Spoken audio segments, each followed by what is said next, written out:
Welcome back to Deprogram. This is the NCF show where we do our best to fight back against the forces of ideological conformity, especially among the young. I'm Harrison Pitt, contributing editor at the European Conservative, fellow at the New Culture Forum, and I'm delighted to be joined today, as ever now, by Connor Tomlinson, one of the leading contributors to Courage Media, and our special guest this week, Mike Jones, a political scientist and something of an authority on immigration. Mike, welcome.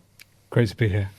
Britain's social contract has been more or less torn to shreds, most of all by eye-watering levels of both legal and illegal immigration over the last quarter of a century.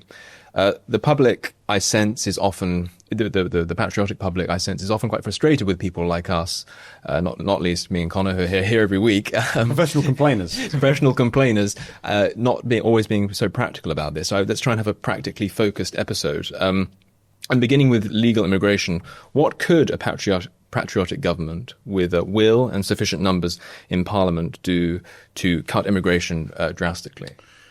Well, there's this cliche in SW1 and the wider political bubble.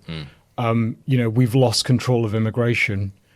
Disgracefully, I have fallen prey to this rhetoric myself. The UK has more control over legal migration than it has done in decades. We're not members of the European Union. We're not subject to the Dublin Convention. We're not party to the rulings of the ECJ. Basically, we're a sovereign country. You don't need primary legislation to rule on legal migration. A few strokes of the Whitehall pen. That's all it needs. There are no legal barriers for Sakir Starmer or any other political party to reduce legal migration to net zero, which is, where inflow and outflow of long-term migrants is balanced. So ultimately, to achieve this, you need caps. You need caps on the worker visa, student visas. You need to get rid of loopholes like the graduate visa, and you need a completely different regime for the family visa.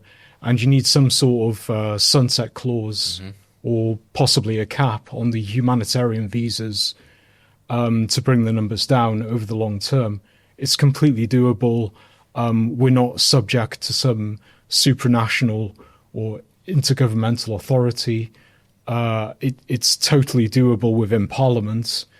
The roadblock at this period in time, our political parties do not want to do this, with possibly the exception of Reform UK. On that, they talk a lot about net zero. As I understand it, you think that is the direction in which we should be going, given that we're currently at net levels of close to 1 million, let's just put it that way. Do you think that once we hit net zero, that mission has been mission accomplished, so to speak? Because I'm a little bit more skeptical about that. I suspect you are as well, and you might want things to go into sort of negative migration in the long term, but certainly as a good start. I think net zero, or what they used to call balanced migration. This is going back to the days of Nicholas Soames and Frank Field. Oh, really? I used to work for Frank Field, and balanced migration is basically net zero. Yeah. Inflow and outflow of long-term migrants is roughly, sort of in equilibrium. Sure. The Thatcher government more or less had this policy. Some years it was slightly positive, some years it was negative. I think that's the starting point for sure, because, planning for public services and infrastructure and housing is much easier when you reach that point. But obviously, economics is just one. Well, it's a big piece of the puzzle, but obviously you've got to think about assimilation, national unity, and I think the conversation should possibly move towards negative net migration beyond that. Hello, please excuse this brief interruption, but I'd be really grateful if you could please hit the subscribe button and subscribe to our channel. Our mission is vitally important, and we must grow this channel to ensure that our content reaches the biggest possible audience. The best way to do this is for you to subscribe. It's totally free. And in addition to subscribing, if you're able to donate or join our membership scheme, please click on the link in the description or visit our website, newcultureforum.org.uk. We've got great plans ahead, but we can't do it without your support. From only £4 per month, you'll receive a range of perks and benefits, including exclusive content. Thank you. And so the idea, sorry, I'll let you kind of just, but so the reason why it's important to get beyond thinking in terms of net zero is because it treats immigration as if it's purely a nuts and bolts technocratic matter, one in, one out, and it leaves open to question who's coming in and who's leaving. So not all forms of one in, one out are going to be like for like swaps. If you've got a very enterprising young member of the indigenous population of Britain who's an entrepreneur who has an instinctive ancestral attachment to Britain, and they leave to go, say, to Dubai, and then you have someone from the Manipur region of Pakistan coming in, like a net zero observer, someone who's intent on achieving net zero looks at that and thinks, mission accomplished. But in fact, that you're not getting a sufficient sense of the churn and the assimilation challenges that might come with that if you're purely thinking in those terms. To some extent, yes. But if you have a very selective immigration approach, then the composition sorts itself out because you're selecting for people with high human capital. So a lot of people from clannish communities, you mentioned Manipur, sort of Azad Kashmir, a lot of those people would be excluded under a net zero policy. So, composition and numbers kind of align as you make the system more selective. Okay. But yeah, there is a distinction between pure numbers and composition. Absolutely. But, if you reduce the numbers, then the distinction is less fuzzy. In practice, they're overlapping phenomena. For sure, yeah. What we're getting at here is that most people are concerned that net zero migration is a purely quantitative policy, whereas if you change the parameters for who is coming in from where, income levels, cultural proximity around that, which I presume doesn't need primary legislation, you cannot just use existing legislation to tinker with that, you also factor in the qualitative dimension, and the overall numbers will come up and down over time. So obviously, it oscillates with the inflow and outflow. The idea is to change the parameters around who can come in and why to shrink that oscillation down towards a fewer than 100,000s number. Am I sort of getting that right in terms of the policy mechanism for that? Yeah.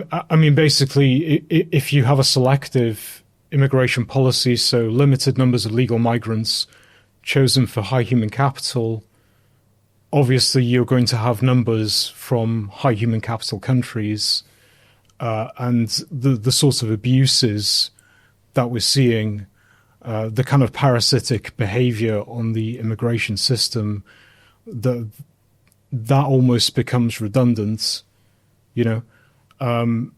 So the first priority should be reducing numbers, full stop, and you need caps. You need high salary thresholds. You need to get rid of loopholes. So the graduate visa, for example, allows recent graduates to stay here for 2 years, possibly 3 years if they're on a different postgraduate degree. You need to get rid of that. We need to publish statistics on visa overstayers. We need a proper entry-exit system. I mean, it does sort of exist at this moment in time, but we don't have the stats on people who overstay visas. The count was abolished in 98. By Blair. Got rid of exit checks at borders. Well, so I wanted to build off the mention of Blair, because you say that the main barrier at the moment is a recalcitrance by political parties to do anything about that, and it can just be changed at the stroke of the Whitehall pen. Is the problem not, as the likes of former Prime Minister Liz Truss has complained, that the Whitehall pen is not held by ministers, but it's held by unelected, unaccountable members of quangos, like the Migration Advisory Committee, who have professional activists sitting on the board, who also have connections to pro-migration charities, and so they don't want to make inroads into their personal income. Like, how much can ministers do versus how much are they being held hostage by the civil service on this issue? That's a really interesting question. It depends on the policy area, totally. So some policy areas, government ministers are more subject to sort of institutional capture than others. But on immigration policy, particularly legal migration, that's absolutely not the case. Obviously, there are pro-immigration forces within the Home Office. There are members there who hold extremely liberal views on this. I don't begrudge them that. I don't want some sort of ideological test for what they personally believe in, as long as they're professional. But have they nudged the Conservative Party towards a pro-immigration stance? I think that's complete nonsense. I think the Truss argument perhaps applies more in terms of sort of education policy, possibly public finance, maybe, but immigration, no. Ultimately, these are political decisions. People talk about, we've lost control of immigration. We have control of immigration. These were intentional policies. The idea that sort of political activists within the bureaucracy pulled the wool over the eyes of the government is total nonsense, as far as I'm concerned. So let's talk a little bit about the general overview of our legal immigration system at the moment. So we've got student visas, we've got immigrant workers, we've got the family visas, and we've got the dependent system. Let's go through those. So you mentioned the graduate visa already. But to expand on that just a little bit, what are the existing set of legal arrangements around student visas, and what should they be in your view? How should they be changed? With a swipe of the Whitehall pen? Well, it's been outsourced to the higher education sector. So, there's no cap. As long as they may meet basic requirements, they can recruit foreign students to pay the fees and be part of their institution. And, occasionally they even outsource this to various other organizations that will, help them with this recruitment process. So it's not state-led. There are basic guidelines there set by the state in terms of, English language tests, being able to support yourself economically and so forth. But ultimately, it's been outsourced to the HE sector. So their political economic model is based on having a high percentage of international students within their institutions, because ultimately they subsidize domestic students in terms of tuition fees, and they subsidize the research community. My personal view is a lot of these institutions are white elephants, or what the Americans would call boondoggles. Yeah. Let them fail, or force them into merging with stronger institutions. Let market forces take effect. But they're using legal migration policy to keep their business model afloat.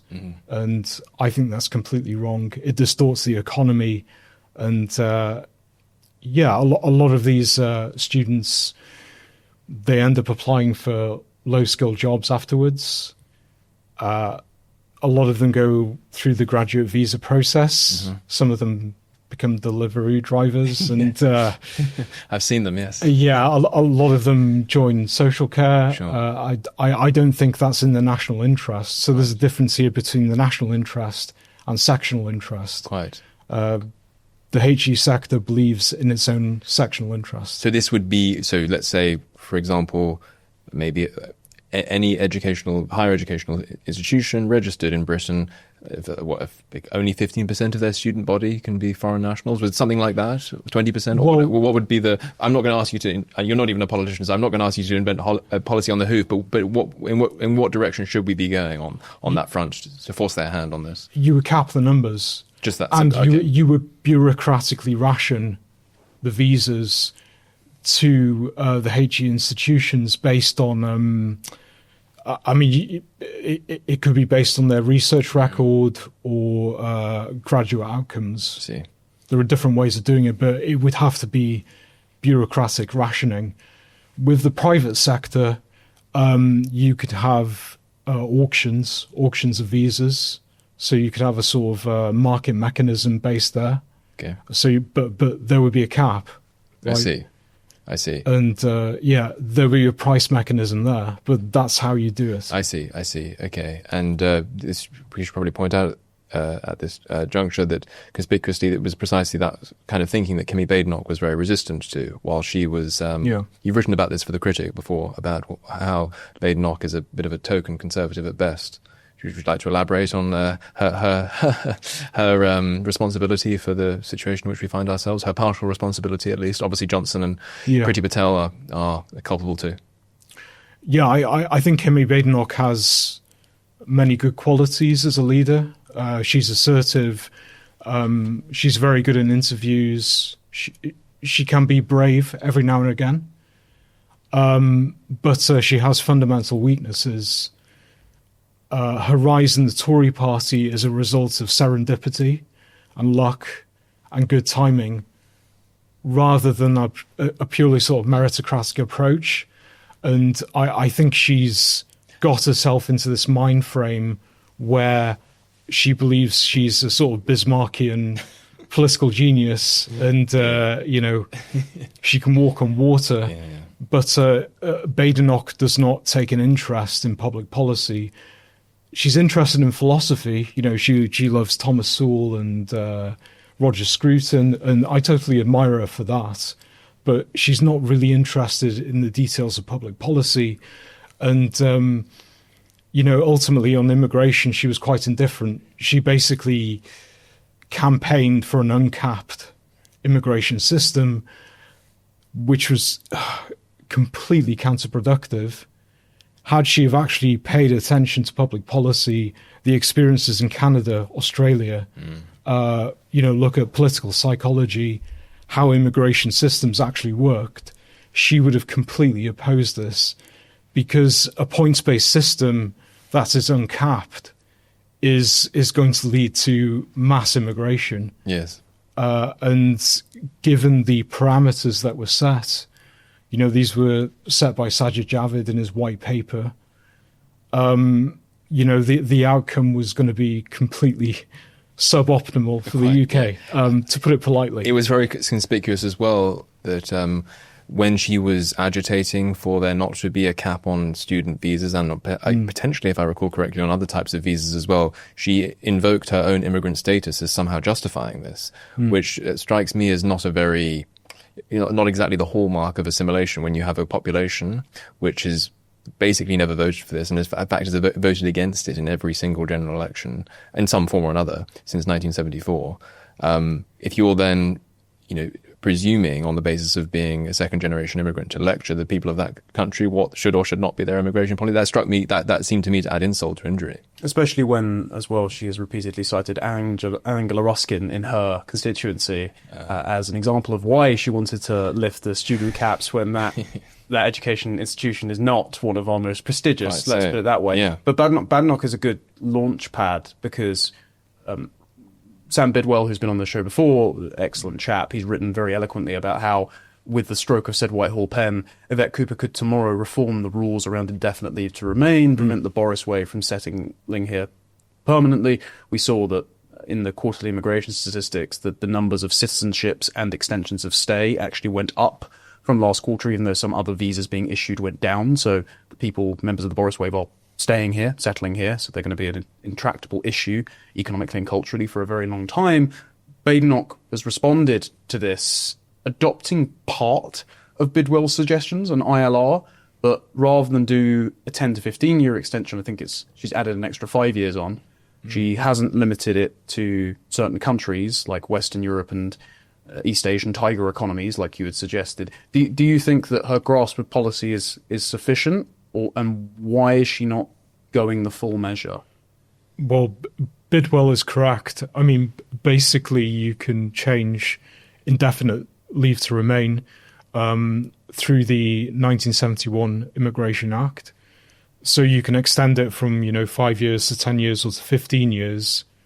Actually getting rid of indefinite leave to remain is more complicated. It could be done. But, ultimately, the government needs to reassess whether it wants to keep the Boris wave migrants in this country. Do they want to keep them here? I mean, the Centre for Policy Studies, they did a really fascinating study. It was sort of in 2022 to 23, and the Boris wave immigrants on the skilled worker visa, only about 5% of them would be net fiscal contributors. I mean, that's just like absolutely astonishing. Right, that's really important, but we've also got the whole cultural assimilation argument on top of that. So why make this harder? And the thing is, Sir Keir Starmer has said, this is an experiment, you know. He said that publicly. The Tories were basically like, you know, mad scientists in an anarchist laboratory, which is what they were. And so he's now just stuck the lab coat on and continued the experiment. Well, yeah, I mean, Bidwell's recommendations are realistic. They're not cruel.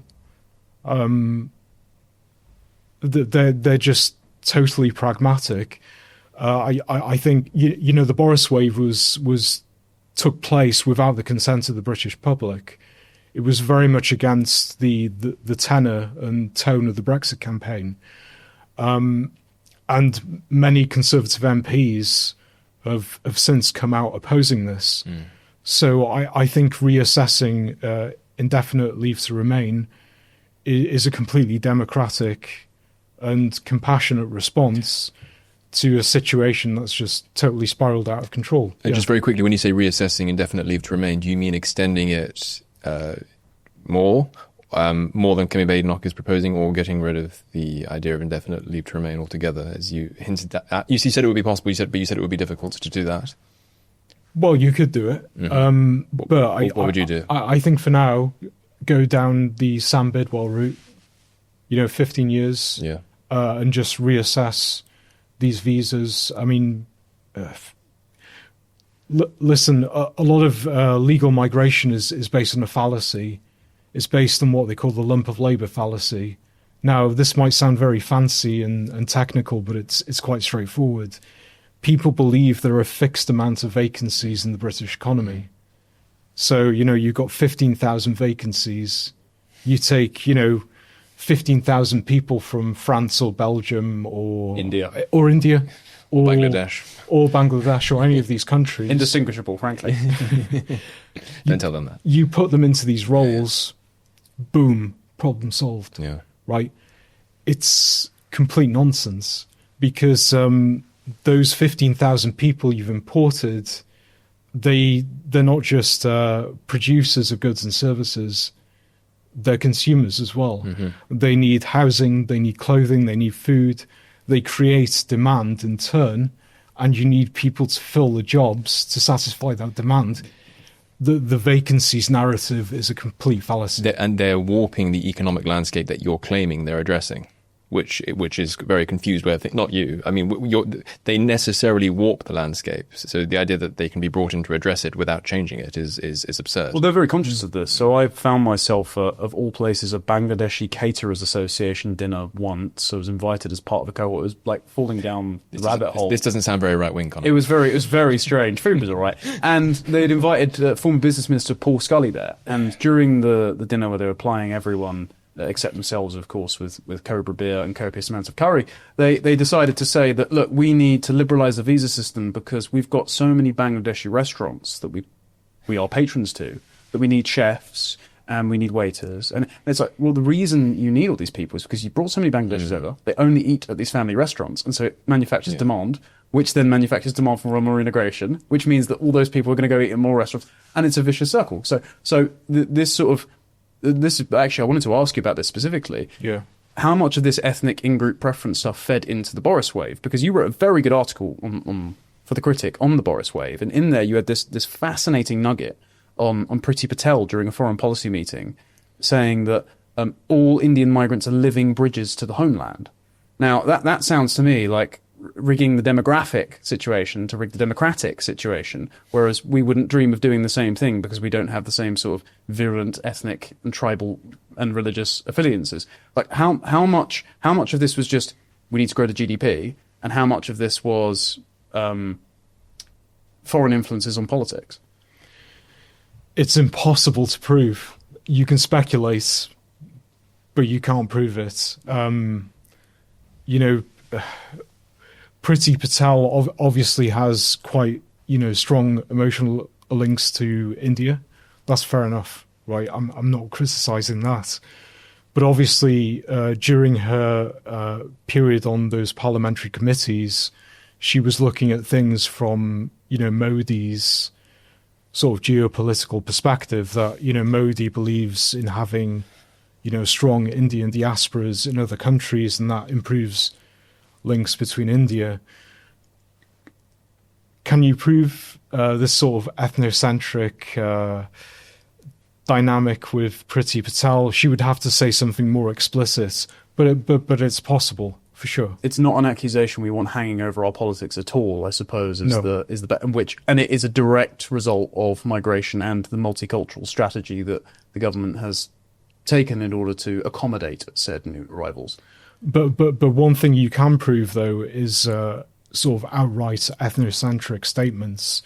So the last election, you had Tory MPs lining up to sign what was it? Hindu and Sikh manifestos. The Hindu and Sikh manifestos, like that's smoke and gun evidence of ethnocentrism in politics. And obviously, as the demographics change, that kind of politics will become more prominent.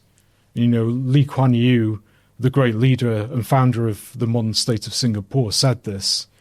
In the danger with multicultural and multiracial states is that the focus goes from sort of technocratic issues of economics and social policy shifted more towards race and religion.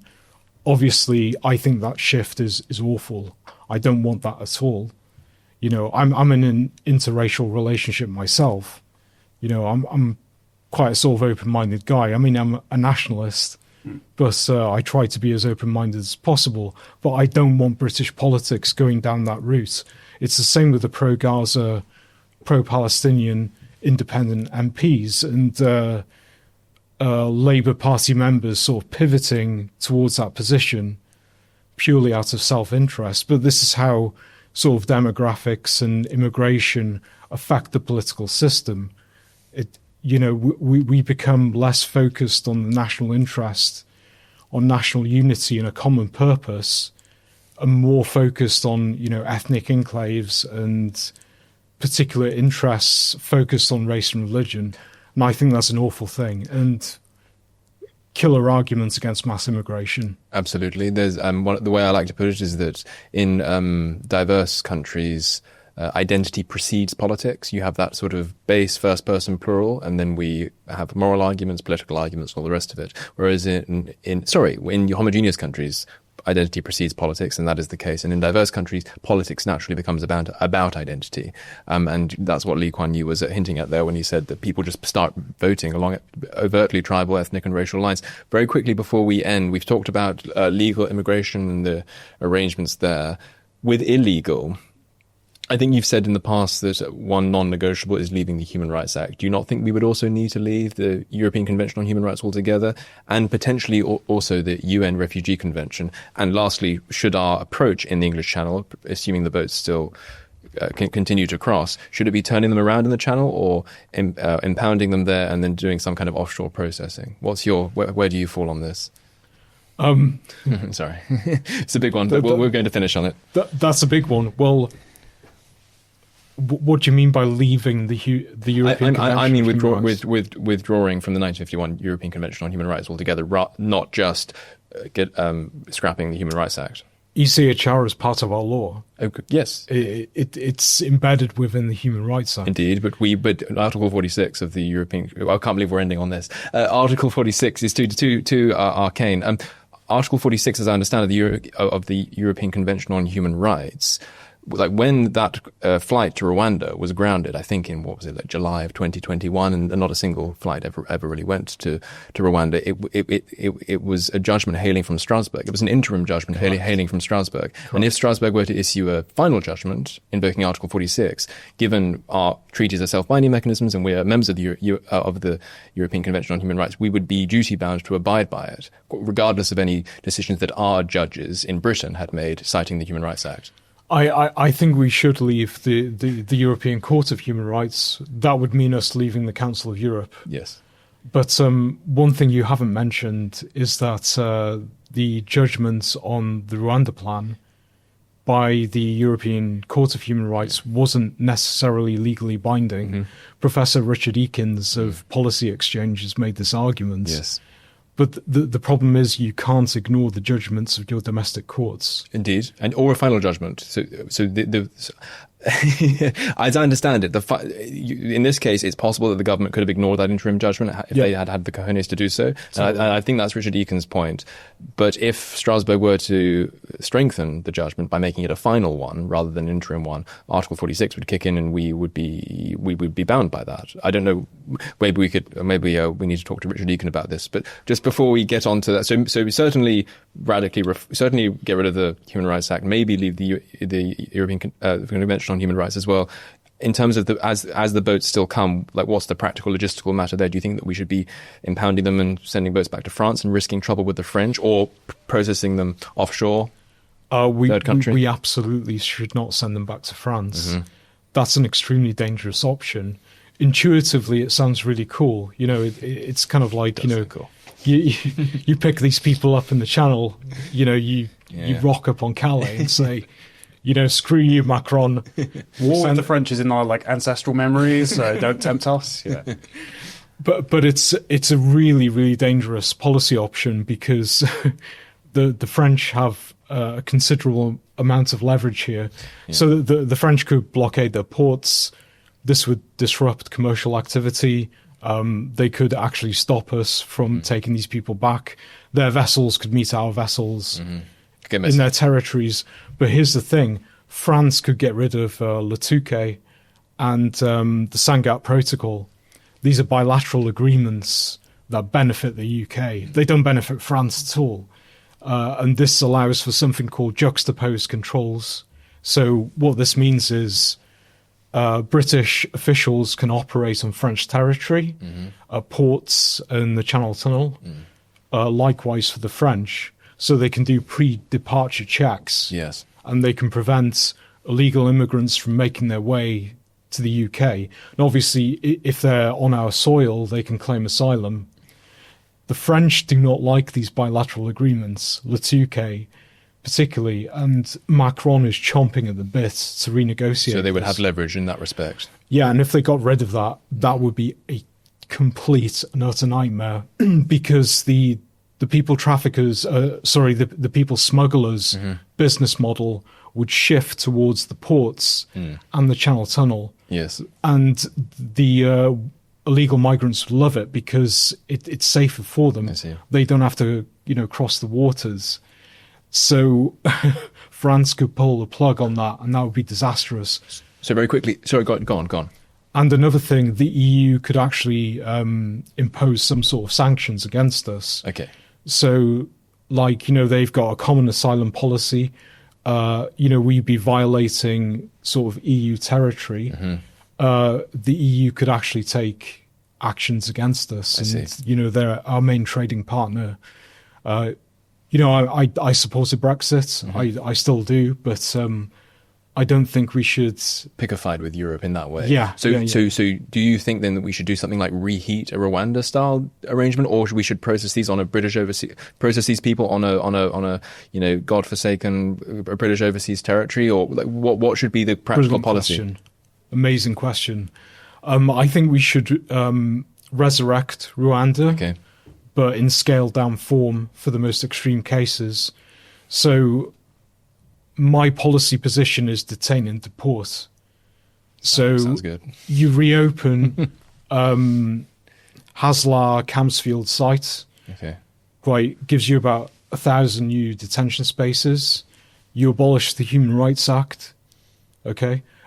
You amend other pieces of legislation that have ECHR type provisions in them, like the principle of non-refoulement.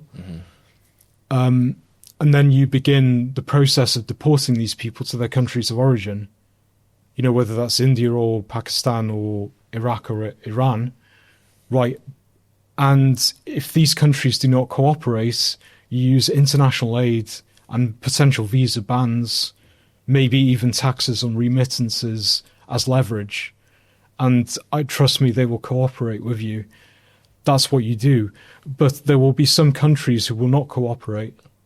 Let's take the Taliban in Afghanistan, right? The Foreign Office don't want to have any sort of relationship with the Taliban. Yeah. The the Taliban could very easily just, say, no, we're not going to be subject to these bans on visas or international aid. Well, I don't think we give international aid to Afghanistan. So you could actually take these people and send them to Rwanda on a sort of watered down basis. I see. Well, it's been very instructive and enlightening, and I hope all of the right people have been listening and making notes. Thank you very much indeed for joining us today, Mike Jones, and Connor, thank you very much. As ever, you've been watching Deprogrammed. Make sure to like, subscribe, leave a comment if you wish to do so, and we shall see you on the next one. Our mission at the New Culture Forum is and always has been to defend and celebrate Britain's history, culture, and its people, and indeed Western civilization, at a time when both are under sustained attack. We have grown from small beginnings to become the country's most influential right-leaning cultural think tank. Our content is watched and read by some of Britain's most influential political figures. But now, we need your help. If you believe in what we do, then please do become a member. For as little as £4 a month, you can make a vital contribution to what we do. As a member of the NCF family, you will help ensure that we can continue to produce quality content online, such as our 3 weekly programs, Whittle, which is our flagship interview show, Newspeak, our panel discussion show, and Deprogrammed, which is targeted at Britain's youth. As you probably know, in addition, we produce important documentaries, such as our critically acclaimed 6-part series, The West, a stunning celebration of the history and genius of Western civilization, and our ongoing documentary series, Heresies, with hard-hitting episodes tackling subjects such as immigration, gender ideology, and BBC bias. But the New Culture Forum is much more than a YouTube channel. We don't just complain about Britain as it is, we provide real solutions and clear policies on how we can push back against the madness and restore sanity to this nation. Our presenters are now highly sought after and have become familiar faces across the media. Our prestigious annual Smith Lecture and our regional and indeed national conferences have attracted world-class speakers. Perhaps most importantly, we are the only organisation on the right of politics that has launched a national movement without actually being a political party. And uniquely, through our NCF Locals programme, we've established some 30 active branches in towns and cities right across the nation, from Edinburgh to Exeter, and with many more on the way. We're very proud of what we've achieved, and our members have made it possible. In return, our members receive access to exclusive content, invitations to private events, free or discounted tickets to our conferences and lectures, free copies of our books, and much more. I very much hope that you'll join us too by clicking the link in the description or going to our website, newcultureforum.org.uk. Now is the time that we need your help. Thank you.